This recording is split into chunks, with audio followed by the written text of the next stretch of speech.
Vamos a hablar de dos tipos distintos de fuentes ideales.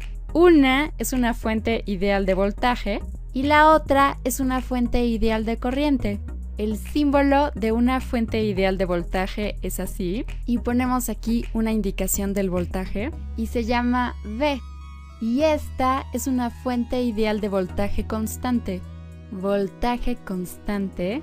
Y esta puede venir de una fuente de alimentación o de una batería.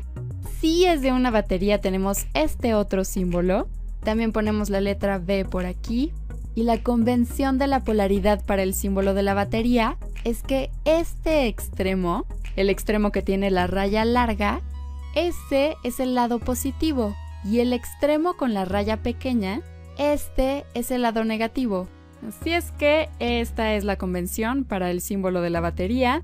El otro tipo de fuente ideal es la fuente de corriente, que también tiene un símbolo con un círculo, pero en este ponemos una flecha que va en dirección de la corriente. El símbolo de la corriente es una I, se puede ver así, o la flecha también puede ir en sentido contrario y se ve así. Estos son los dos símbolos para las fuentes ideales de corriente constante. Y ahora, algo que podemos hacer es graficar estas dos fuentes, la fuente de voltaje y la fuente de corriente. Las podemos graficar formando una curva que tiene coordenadas V en el eje de las X y en el eje de las Y, y formar así algo que se llama la curva característica de corriente y voltaje, o también conocida como la curva IV. Cuando tenemos una fuente de voltaje constante, el voltaje se mantiene constante y es la corriente la que sube o baja dependiendo de lo que demande el circuito, pero el voltaje se mantiene constante. Así es que el voltaje se mantiene constante y esta sería su curva IV.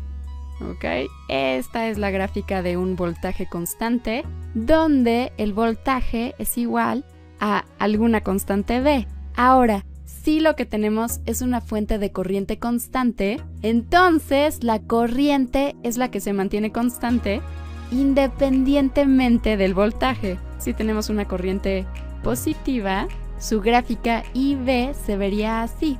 Y diríamos algo así como que la corriente I es igual a la constante I.